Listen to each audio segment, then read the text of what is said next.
नमस्कार दोस्तों, स्वागत है आपका अपने चैनल पर जिसका नाम है ज्ञान कथाएं बाय सुषमा।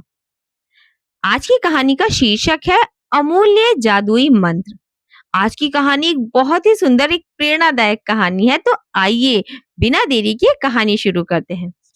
एक समय की बात है, बहिष्कृत बस्ती में एक अति बुद्धिमान और ज्ञानी शिक्षक रहता था। वह जादुई मंत्रों के द्वारा बिना मौसम के भी फल पैदा कर सकता था। यदि किसी आम के वृक्ष के किनारे खड़े होकर हाथ में जल लेकर जादुई मंत्रों का उच्चारण कर जड़ों पर जल छिड़कता, तो आम के पुराने पत्ते झड़कर नए पत्ते आ जाते। पेड़ पर फूल और फल लगकर पककर आम नीचे गिरते, मानो दैवीय फल हों। वह शिक्षक उन्हें उठाकर घर लाता और फिर उन्हें बेचकर अपनी गृहस्थी चलाता। एक बार एक पुजारी के पित्र ने उसे बिना मौसम का आम बेचते देखा। उसने सोचा, कैसे यह व्यक्ति इस मौसम में आम बेच रहा है? अवश्य ही इसने जादू के मंत्रों से इन आमों को प्राप्त किया होगा। मुझे ये अमूल्य जादू के मंत्र इससे अवश्य सीखने चाहिए। एक दिन जब वह शिक्षक वन की ओर गया हुआ था, तब पुजारी के पुत्र ने उसके घर के दरवाजे पर जाकर उसकी पत्नी से पूछा, हे माता, मैं आपके पति से मिलने आया हूँ, क्या वे घर पर हैं? पत्नी ने कहा, नहीं पुत्र, वह वन की ओर गए हैं। पुजारी के पुत्र ने वहीं बैठकर उनके आने की प्रतीक्षा करी।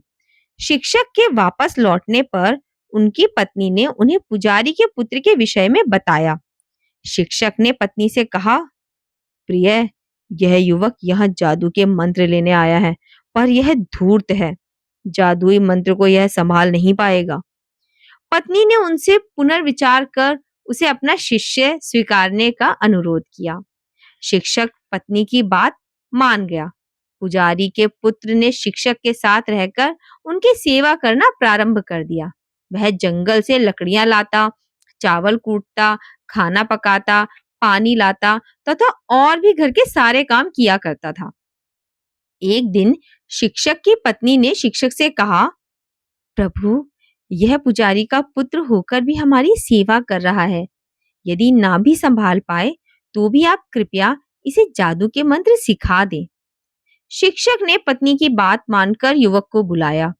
जादू के मंत्र पुजारी के पुत्र को सिखाकर उससे कहा, पुत्र, ये जादू के मंत्र अमूल्य हैं। इससे तुम्हें बहुत लाभ होगा। यदि कोई भी तुमसे तुम्हारे शिक्षक का नाम पूछे तो तुम यह अवश्य बताना कि तुमने इसे एक बहिष्कृत से सीखा है।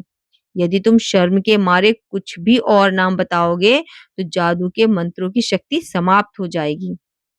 पुजारी के पुत्र ने कहा, यदि कोई मुझसे पूछेगा तो मैं आपका ही नाम बताऊंगा। भला मैं क्यों यह छुपाने लगा कि मैंने यह विद्या आपसे सीखी है? जादू के मंत्र प्राप्त कर अपने शिक्षक को नमन कर उनसे जाने की अनुमति ली। शहर जाकर अपने जादू से उगाए आमों को उसने बेचना प्रारंभ कर दिया।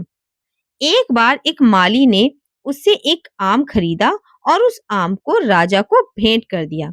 राजा ने आम खाकर पूछा, तुम्हें इतना स्वादिष्ट फल कहाँ से मिला? माली ने उत्तर दिया, महाराज, एक आदमी है जो बिना मौसम की भी आम बेचता है। मैंने यह आम उसी से खरीदा है। राजा ने कहा, उससे कहो कि आज के बाद से सभी आम मुझे लाकर देगा। माली ने राजा की आज्ञा पुजारी के पुत्र तक पहुंचा दी। उसने अपना सारा आम राजा के महल में पहुंचाना प्रारंभ कर दिया। इस प्रकार से उसकी अच्छी कमाई होने लगी। एक दिन राजा ने उसे अपने महल में बुलाकर पूछा, इतने स्वादिष्ट आम तुम्हें कहाँ से मिलते हैं? पुजारी के पुत्र ने कहा, महाराज, मेरे पास अमूल्य जादू के मंत्र हैं। मुझे आम उसी से प्राप्त होते हैं। राजा जिज्ञासु हो उठा और बोला, मैं तुम्हें जादू करते हुए देखना चाहता हूँ। पुजारी के पुत्र ने कहा, महाराज, मैं आपको अवश्य दिखाऊंगा। अगले दिन पुजारी के पुत्र के साथ राजा जंगल में गया। पुजारी का पुत्र एक आम के पेड़ के पास खड़ा हो गया। उसने अपने जादुई मंत्र पढ़े और हाथ का जल जड़ पर छिड़का। पलक झपकते ही पेड़ से पुराने पत्ते गिर गए और नए पत्ते आ गए। फूल लगे, आम में बदले और फिर पेड़ से पके आमों की बरसात हुई। राजा ने आम का स्वाद लिया और ढेरों धन तथा उपहार पुजारी के पुत्र को दे दिया। राजा ने उससे पूछा, नवयुवक, किसने तुम्हें यह अद्भुत जादुई मंत्र सिखलाया है? पुजारी के पुत्र ने सोचा, बहिष्कृत शिक्षक का नाम लेना मेरे लिए शर्म की बात होगी। लोग मुझे अपराधी समझेंगे तथा बातें बनाएंगे कि पुजारी के पुत्र ने एक बहिष्कृत से शिक्षा ली। अब मुझे जादुई मंत्र तो आ ही गए हैं, किसी नामी शिक्षक का नाम ले लेता हूँ। यह सोचकर उसने कहा, महाराज, मैंने यह विद्या तक्षशिला के एक उच्च कुल के श्रेष्ठ शिक्षक से ग्रहण की है। पुजारी के पुत्र के इस झूठ को कहते ही जादुई मंत्र का प्रभाव समाप्त हो गया। अगले दिन राजा की पुनः आम खाने की इच्छा हुई। पुजारी के पुत्र को बुलाकर उसने कहा, नवयुवक, मेरे लिए आम लेकर आओ। पुजारी का पुत्र चाहकर भी आम ना ला सका। राजा ने उससे पूछा, नवयुवक, तुम्हारे जादू को क्या हुआ? पुजारी के पुत्र ने कहा, महाराज, अभी ग्रहों की स्थिति अनुकूल नहीं है। मैं स्थिति अनुकूल होने पर अवश्य आम लाऊंगा। राजा ने क्रुद्ध होते हुए कहा, आम के लिए मना करने की तुम्हारी हिम्मत कैसे हुई? तुमने पहले तो कभी ग्रहों के अनुकूल स्थिति की बात नहीं की। पुजारी के पुत्र ने सोचा कि यदि उसने झूठ कहा तो राजा उसे कठोर दंड देंगे। उसने सच बोलने का निर्णय किया और बोला, हे महाराज, मुझे क्षमा कर दें। मैंने आपसे अपने शिक्षक के बारे में झूठ कहा था। वास्तव में ये जादुई मंत्र मैंने एक बहिष्कृत शिक्षक से सीखा था। आपसे उस शिक्षक का नाम छिपाकर मैंने उन्हें धोखा दिया। मैंने अपनी प्रतिज्ञा को तोड़ा है। इसी कारण ये जादुई मंत्र मुझे छोड़ गए हैं और मैं आपके लिए आम लाने में असफल रहा। राजा ने कहा, तुमने झूठ बोलने का पाप किया है। जिसके पास ज्ञान होता है वही श्रेष्ठ होता है। अपने शिक्षक के पास वापस जाओ और उन्हें प्रसन्न करने की चेष्टा करो। यदि जादुई मंत्र ना मिले तो दोबारा इधर आने की हिम्मत भी मत करना। राजा ने उसे देश निकाला दे दिया। हताशा की स्थिति में वह फिर से बहिष्कृत बस्ती में गया।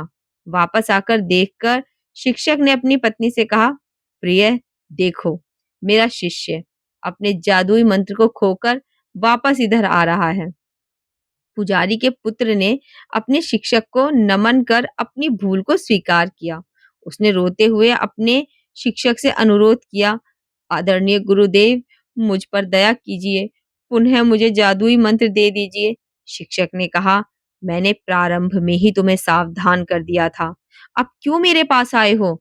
जो मूर्ख, बेवकूफ, कृतघ्न, झूठा और असंयत होता है, उसे हम जादुई मंत्र नहीं देते हैं।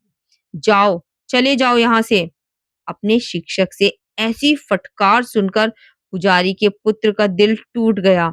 उसने प्रण लिया कि वो भविष्य में कभी भी झूठ नहीं बोलेगा। उसके जीने की इच्छा का अंत हो गया। फलतः वह जंगल में जाकर असामयिक मृत्यु का ग्रास बन गया। शिक्षा, जिसके पास ज्ञान होता है वही श्रेष्ठ होता है। आशा करती हूँ आज की कहानी आपको पसंद आई होगी। अगर आज की कहानी आपको पसंद आई हो तो कहानी को लाइक करें, चैनल को सब्सक्राइब करें और इसे ज्यादा से ज्यादा लोगों के साथ शेयर करें।